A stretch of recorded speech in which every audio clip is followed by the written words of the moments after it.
त्यांना लागलेली गोळी काढण्यामध्ये यशस्वी झाले, पण ते कोमात गेले। काल रात्री आपल्याच घरात मोठ्या भाऊजींवर जानकीच्या बॉयफ्रेंडने गोळ्या झाडल्या आहेत। नाही धरवत आता धीर, असे वाटतंय की बडबडून रडावं। मी सगळं पाहिलंय। काय पाहिलं तू? जे तुम्ही केलं तेच। माझ्या पांडुरंगाला माझा निरोप सांगा। तू जी जानकीची परीक्षा घेतोय ना, त्याला जानकी बसली। मला त्या डॉक्टर संगड बोलायचंय।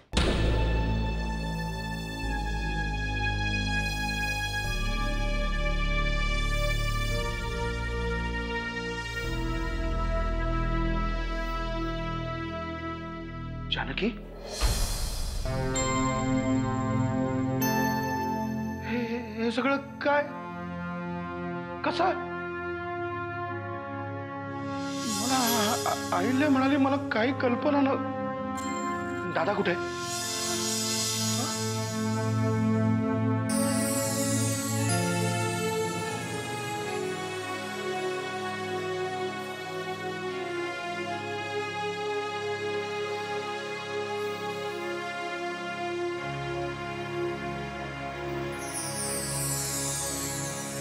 अहिल्या म्हणाली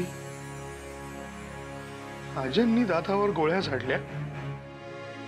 हो, काल रात्री माझ्या खोलीत आला होता तो। जबरदस्तीने मला। नाही जानकी, राजन तसा नाहीये, तुला माहित। दादा, तुम्ही मला वडिलांच्या जागी आहात, पण राजनचं नाव सुद्धा माझ्या समोर काढू नका।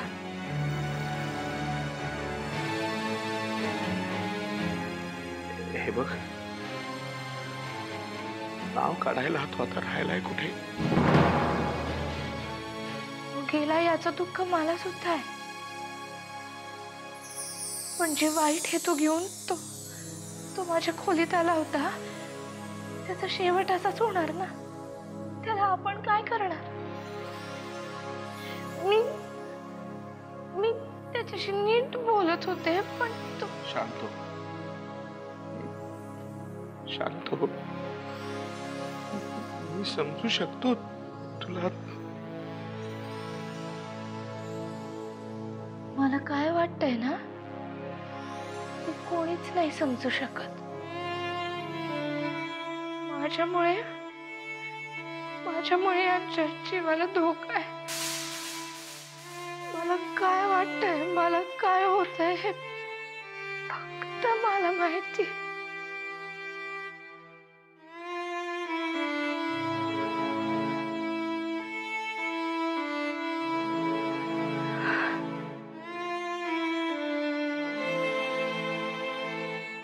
एक लक्षात ठेव, समर्थ रामदास स्वामी होते ना, त्यांनी लिहिलंय, सदा चक्रवाकासी मार्तंड जैसा, उडी घालितो संकटी स्वामी तैसा।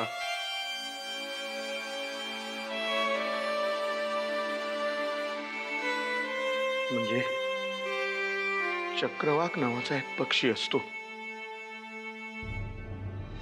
रात्रीच्या अंधारात त्याची पक्षी हरवते, त्याला शोधता येत नसते, तेव्हा प्रत्यक्ष सूर्य त्याच्या मदतीला येतो, सगळीकडे प्रकाश करतो। भक्ताच्या संकटात परमेश्वर धावून येतोच, विश्वास ठेव। वामन दादा, निदानाचा धीर देण्यासाठी तरी इकडे येत जा।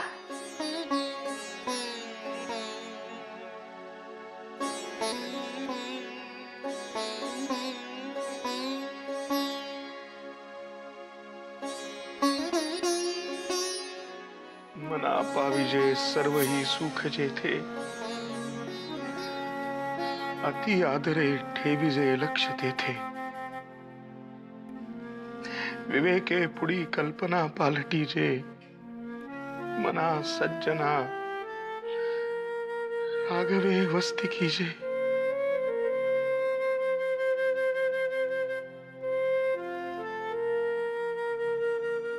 8 महिन्यांपूर्वीच तू आम्हाला सोडून गेलीस. खूप खूप पोरकं वाटलं. पण तू नुसतीच गेली नाहीस ग. जाताना या घरातला आनंद, हसणं सगळं स्वतः बरोबर घेऊन गेलीस. आई, तू गेल्यानंतर बाबांनी एक रात्र जागून काढली आहे ग. आणि स्वतः खचलेले असताना सुद्धा त्यांनी माझी काळजी घेतली, मला धीर दिला. पण आता कोण धीर देणार मला? सांग ना, कोण बसणार माझ्या उशाशी? आत्ता कुठे जानकीच्या रूपाने घर सावरू लागलं होतं, पण तिलाही खचवून टाकलं. सांग ना, असं का होतंय?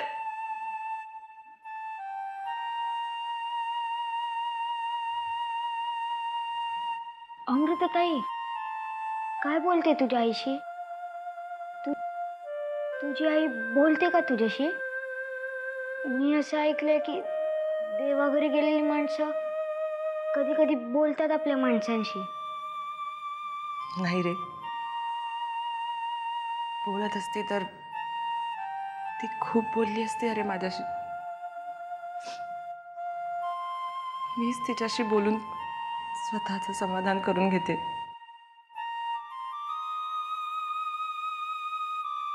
तू झोपला नाहीस अजून? तू तरी कुठे झोपली आहेस? मगाचपासून इथंच उभी आहेस, डोळ्यातलं पाणी गाळत. मला माहिती आहे अमृताताई, तुला तुझ्या आईची आठवण येते ना?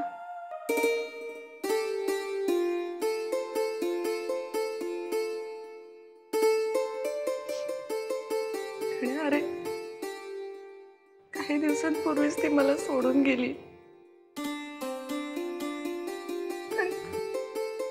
आणि आता असं नको ना बोलू.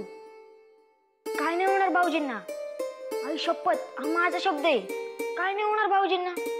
तू डोळे पुस.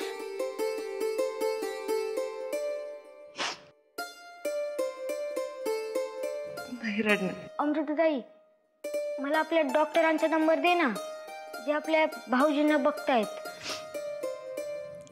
का रे, कशाला हवाय? काय नाही, लागत होता. ते दे ना.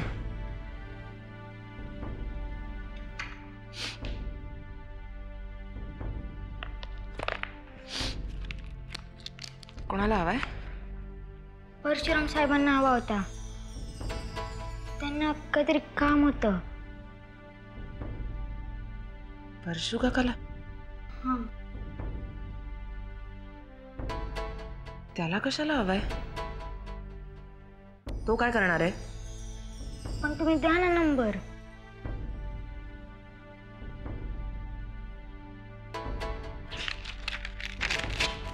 हा घे.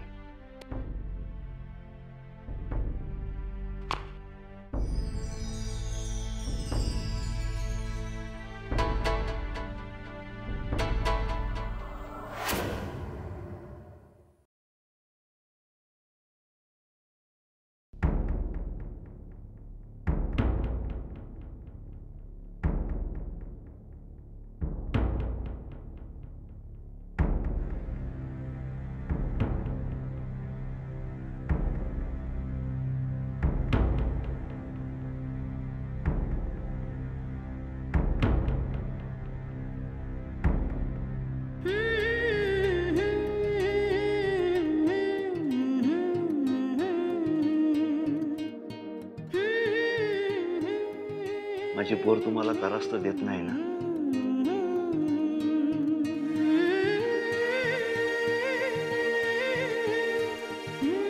अजिबात नाही.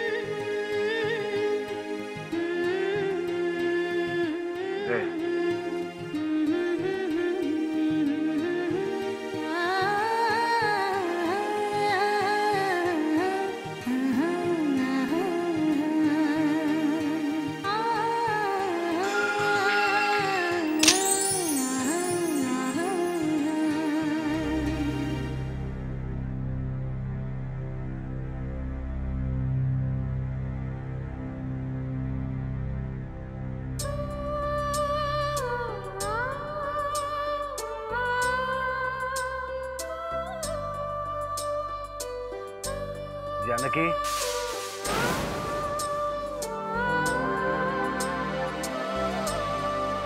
यांनी हाक मारली. यांनी डॉक्टर डॉक्टर यांनी आता मला हाक मारली. अहो, तुम्ही चला ना बघा ना, ते हाक मारत होते.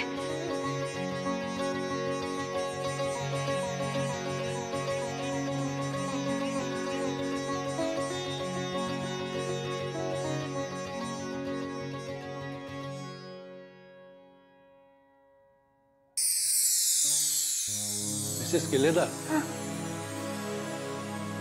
तुम्ही खरंच हाक ऐकली?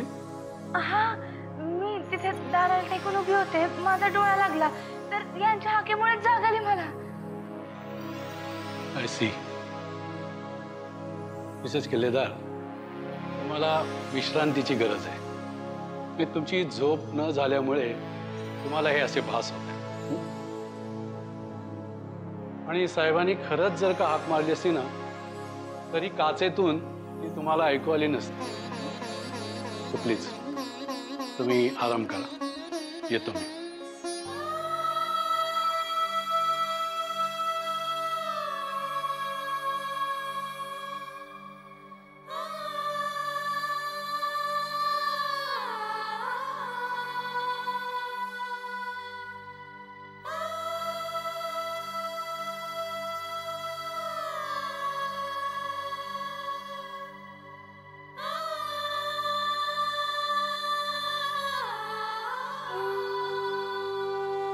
आता हाक मारली होतीत ना,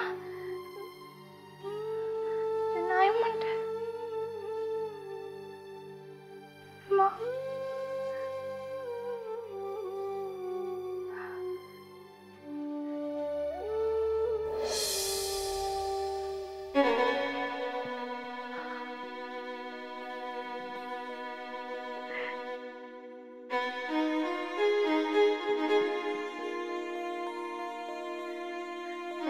हाक मारा ना.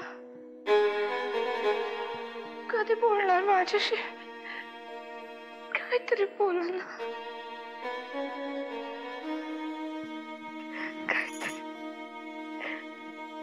काहीतरी बोला ना.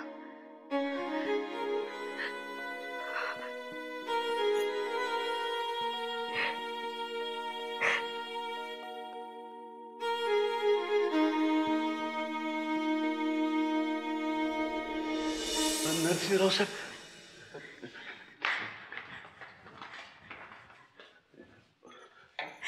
जानकी,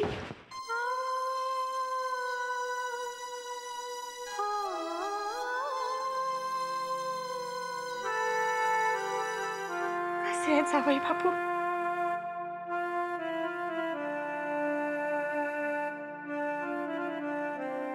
ठीक आहे आता, काळजी नका करू तुम्ही. ते लवकर बरे होते. बाबा, आईला सांगा डोळ्यातून पाणी काढू नको म्हणून. आपण रडलं ना की आजूबाजूचं सगळं वातावरण रडकवून जातं. तू आम्हाला समजवायचं, आम्ही तुला समजवायचं. यांच्या वागण्यामुळेच त्यांनी हा अधिकार प्राप्त केलेला आहे. आई, लक्ष्मीबाई इकडंच काम करतात. तुमच्या मुलीचं कौतुक म्हणून नाही, माझी मुलगी यांच्यापेक्षा थोडीशी मोठी असेल, पण यांच्यामध्ये जी जिटाई आहे ती कुणामध्येच नसणार. देव परीक्षा बघतोय माझ्या पोरीची. खरं तर आम्ही पेशंट लोकांमध्ये जास्त गुंतत नाही, पण तुमच्या मुलीमध्ये मात्र जीव अगदी गुंतलाय. तुम्हाला सांगते, कालपासून ह्या इथे अशाच बसल्यात, तोंडावर पाणी देखील मारलेलं नाही. माफ करा, असं बोलण्याचा अधिकार मला नाहीये.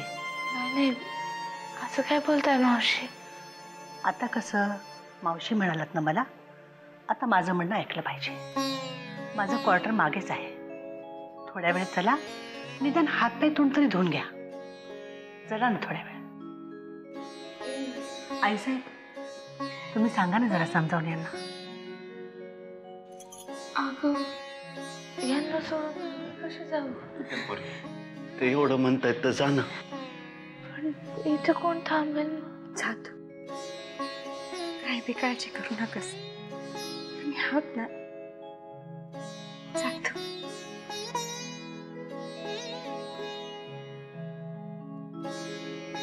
आलेच. चला.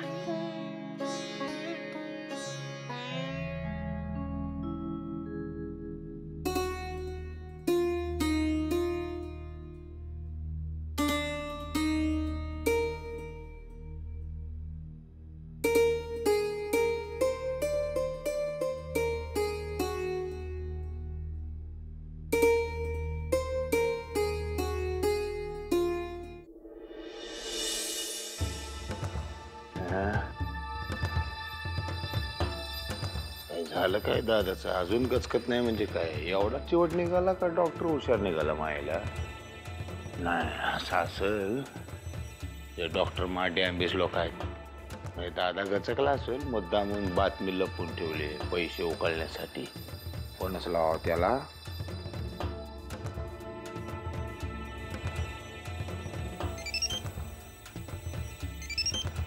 हॅलो. नमस्कार नमस्कार मी परशुराम किल्लेदार बोलतोय ते ऍडमिट आहेत ना नरसिंह किल्लेदार त्यांचा धाकटा भाऊ. नमस्कार. बोला सर. काय म्हणजे ते दादा वाचला का गचकला नाही म्हणजे वाचला का काय म्हणजे त्याची तब्येत तुम्ही काय ऐकलं. सध्या तरी मी काहीच सांगू शकत नाही असं पण आता या क्षणी त्यांचं आयुष्य एका बटनावरच चालू आहे पण ते जर का कोमातून बाहेर पडले तर ते 100 वर्ष नक्की जगतील.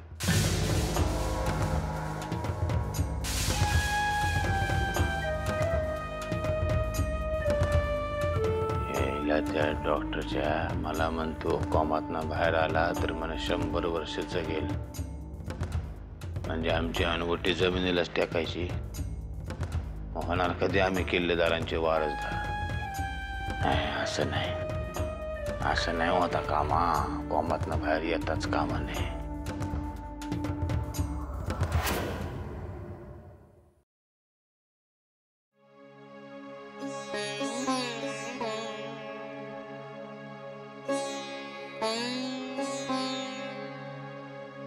देवा यांना लवकर बरं करणार आहे लवकर बरं कर.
आठवतं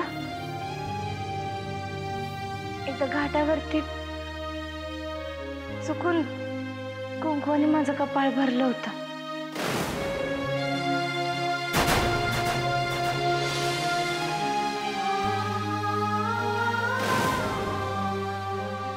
तेव्हा मला माहिती नव्हतं की तुमच्याच नावाचं कुंकू आयुष्यभर मला लावावं लागणार आहे. तेव्हा माझ्या नकळत ते कुंकू लागलं होतं आणि आज तुमच्या नकळत हे कुंकू मी लावणार आहे.